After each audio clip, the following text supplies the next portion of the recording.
age can this I'm sure occur? we will. Thank you. Thank you, ladies. Thank you, Representative Turner. Tandy Abear.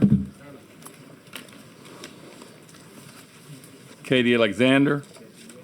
And Chris Alexander, if you'd come up.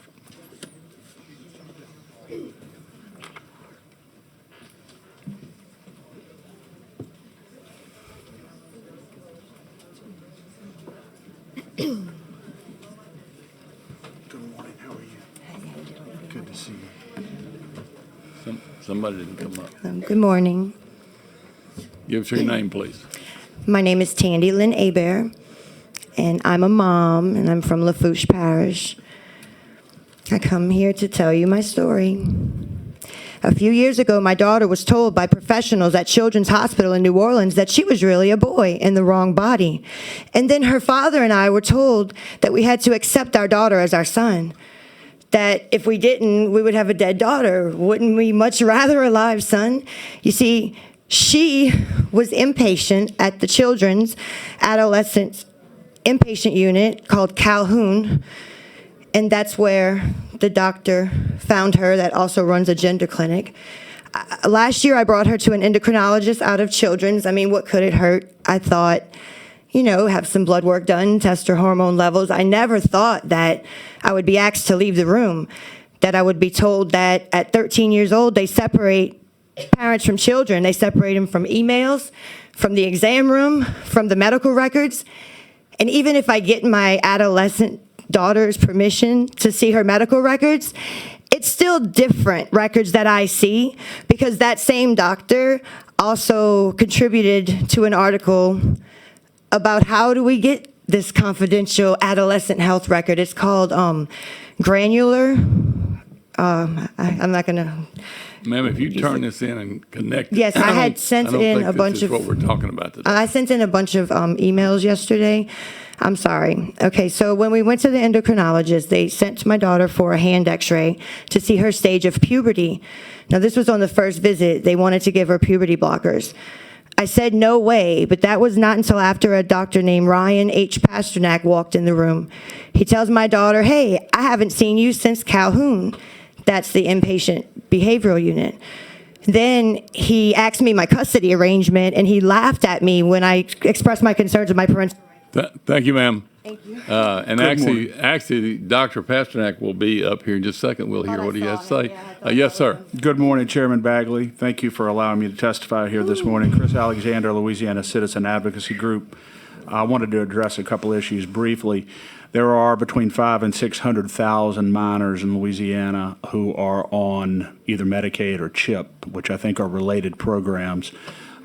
If 1% of those minors undergo these procedures at a cost of about $100,000 just for the procedure itself, that doesn't even include the complications or the follow-up.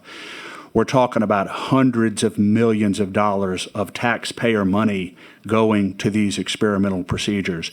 And I'm curious to know how many of your constituents in each of your districts would be happy to know that you opposed legislation that would outlaw a procedure that is currently funded and authorized by Medicaid in the state of Louisiana. I don't think they'd be too happy. That's number one.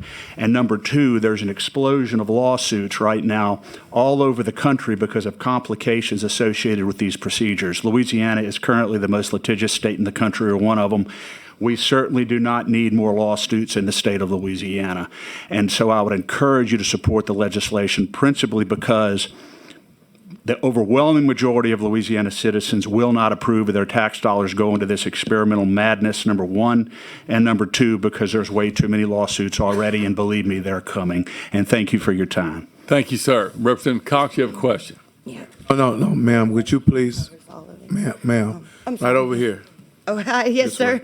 Okay. I don't know what your name is, I'm sorry. But Tandy Lynn. Tandy? Yeah, I thought they said Candy. That's It's my like wife. candy with a T, yes, sir. Yeah, I got it. Tell me so right now, your daughter was being groomed. Am I right? Yes, sir, while she was inpatient at her most vulnerable time. because that the same doctor also runs that unit. And yeah, Medicaid covers all of this. They say it's medically necessary. I sent a bunch of emails yesterday. I don't know if So how? I'm not bringing her back there. Yeah, and I don't blame you. But, No way. But see, what people don't really understand is that it mentally affects the parents as well. Right. Even if they accept it. Because like my daughter told me she wanted to be a boy. Right. And I asked the question, why? It was because the boys got a chance to do stuff that she couldn't do. Right. But if I had never asked her, rushed her over and said, hey, you're going to do this stuff, she wouldn't have the kids that, Right. Well, see, that these was screaming and professionals. hollering this morning at my house. But anyway, go ahead. These professionals we're supposed to trust.